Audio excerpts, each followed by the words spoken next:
8% साखरेचे प्रमाण असलेल्या 6% साखरेचे प्रमाण असलेल्या 8 लिटर दुधात किती दूध ओतावे म्हणजे नवीन द्रावण साखरेचे प्रमाण 2% होईल, असा प्रश्न होता. बरोबर. आता ह्या प्रश्नाला कसं सोडवायचं सांगितलं तुम्ही. प्रश्न काय सांगितला आहे, 6%. बरोबर. 6% गुणुले 8 बरोबर ह्या 8 लिटरमध्ये किती दूध ओतावे म्हणजे प्रमाण काय होतं आहे, 2% होईल. बरोबर. हे टक्केला टक्के कॅन्सल झाले. बरोबर. इथनं 2ला ह्याला बघूया, बे के बे, बे चौक 8, 6 आणि 4 यांचा गुणाकार केला तर किती, 6 चौक 24 बरोबर 8 अधिक x. बरोबर. आता x इकडं झाला. बरोबर. 24 वजा 8 जर केला तर x ची किंमत किती येणार आहे, 16. म्हणून आपलं पहिल्या प्रश्नाचं उत्तर काय होणार आहे, 16 आपल्या पहिल्या प्रश्नाचं काय असणार आहे, उत्तर असणार आहे. बरोबर. दुसरा प्रश्न घ्या. 425 रुपये मजुरी 4 माणसे, 5 स्त्रिया व 6 मुलांमध्ये अशा प्रकारे वाटायचे आहेत की ज्यात प्रत्येक माणूस, स्त्री व मुलगा यांचे गुणोत्तर 9:8:4 या प्रमाणात असेल तर त्यातील स्त्रियांची संख्या किती.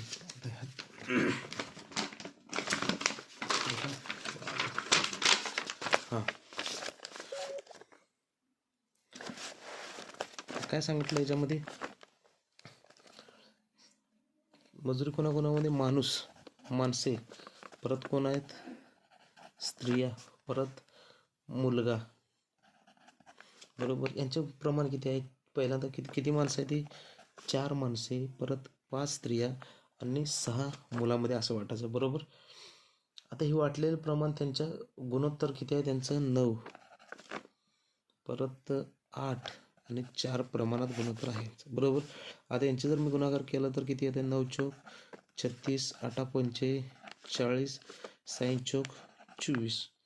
बरोबर. सर्वांची जर मी समजा बेरीज केली तर किती येते, 6 4 10 0, 8 4 1, 6 4 2 6, 6 3 9, 9 1 10. किती आली बेरीज यांची, 100. परंतु ही 100ची आहे किती जणांमध्ये किती रुपयामध्ये वाटायचे, 425 रुपयेमध्ये.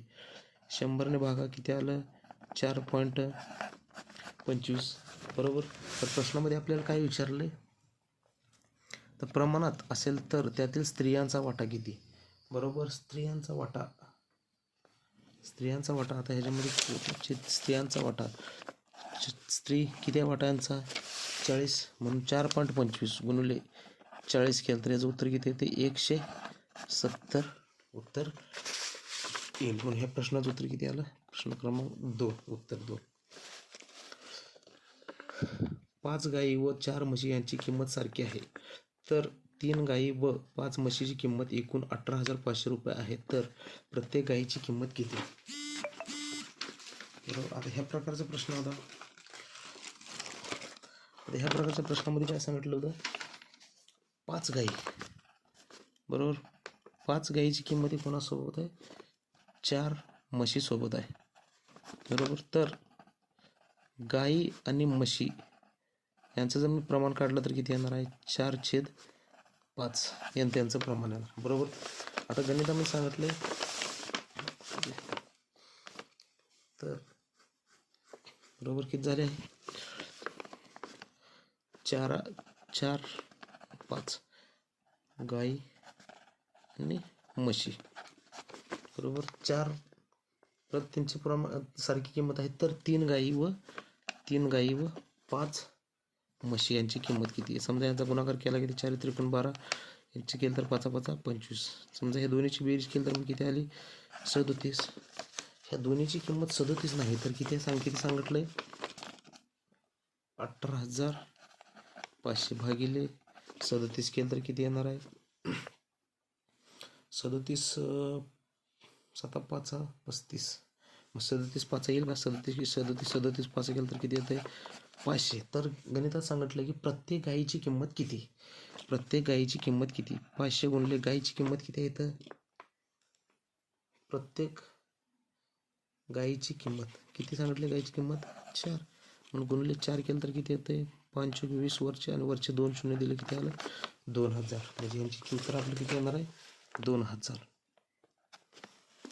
बरोबर. मिनटं पान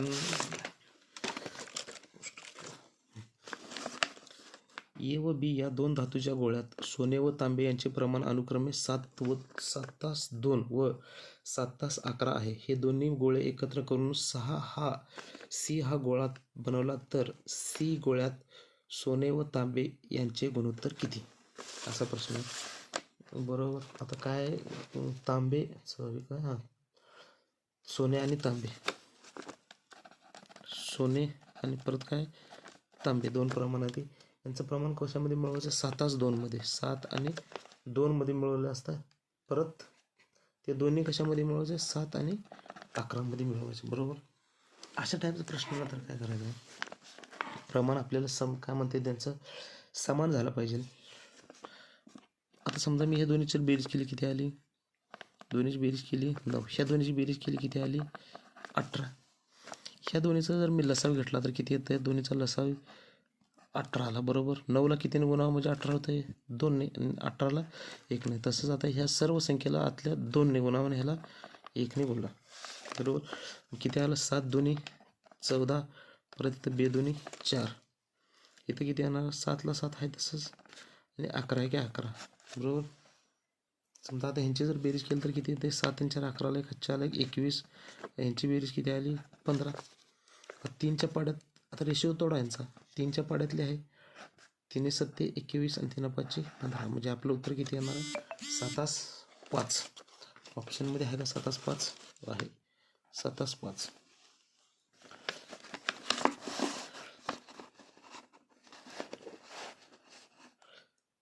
सातचा 105 या संख्येच्या विस्तारात एकक स्थानाचा अंक ओळखायचा. बरोबर. एकक स्थानाचा अंक ओळखण्यासाठी मी काय सांगितलं होतं? जी घातांकामध्ये संख्या कोणती आहे? 105 घातांकामध्ये. बरोबर. त्याला 4ने भागल्यानंतर जी बाकी उरत असते ती पायाचा आपल्याला घात करायचा असतो. बरोबर. 4ने समजा ह्याला भागलं तर बाकी किती होते? बाकी उरते 1. बरोबर. 1 बाकी उरल्यानंतर किती आहे आपल्याला इथं? 7. 7चा 1 जर घात केला तर आपलं उत्तर किती येतं? 7. म्हणजे ह्या प्रश्नाचं उत्तर 2. बरोबर. उत्तर राईट आहे. प्रश्न क्रमांक 6. अशी मोठ्यात मोठी संख्या शोधा की जिने 62 132 व 237ला भाग दिला असता प्रत्येक वेळी बाकी समान उरते. बरोबर. मोठ्यात मोठी संख्या म्हणलं की यांचं काय घ्यायचं असतं? नेहमी मसावी. बरोबर. मोठ्यात मोठी संख्या असेल तर आता मी सांगितलं याचं कसं सोडवायचं असतं. समजा आता किती होती संख्या? 62 ना. थांब 1 मिनिट. कोणती 62 132 आणि 237 संख्या होती. बरोबर. लसावी मसावी नेहमी करायचं सांगितलं होतं. यांच्या गणितला पहिल्यांदा डिफरन्स काढला. बरोबर. यांच्या दोन्हीतला डिफरन्स काढला तर किती आला? 70. बरोबर. यांच्या दोन्हीतला डिफरन्स काढला तर किती आला? यांच्या दोन्हीतला डिफरन्स 100 किती आहे? तर 273 मधून समजा 132 गेलं तर किती राहत आहे? 1. 232 मधून 237 सॉरी 237 तर किती राहत आहे याच्यामध्ये? 1. 237 मधून 132 वजा करा 5 0 1 म्हणजे किती आला? यांच्यातला डिफरन्स 105. परत ह्या दोन्ही मधला वरच्या दोन्हीचा डिफरन्स काढला की त्याला 237 मधून समजा 62 वजा केलं तर किती होते? 5. 13 6 गेले 7 4 1 किती आलं? 175. बरोबर. 70 105 आणि 175 यांचा जर समजा मी मसावी जर काढला तर माझं उत्तर किती येतं आहे? 35 येईल. बरोबर. ह्या प्रश्नाचं उत्तर किती असणार आहे? 35. 35 उत्तर राईट आहे. 7 नंबरचा प्रश्न. दोन मूळ संख्या x व y ज्या x व y संख्या आहेत. बरोबर. x आणि y आहेत त्यातली x जी काय मोठी आहे आणि y जे आहे काय लहान आहे. यांचा लसावी 253 आहे. तर x व y यांच्यातील फरक किती? 253 असणारी संख्या कुठली? आपल्याला हे म्हणते ना म्हणजे त्यांचा मूळ संख्या त्या दोन मूळ संख्या आहेत आणि त्यांचा लसावी हा किती आहे 253.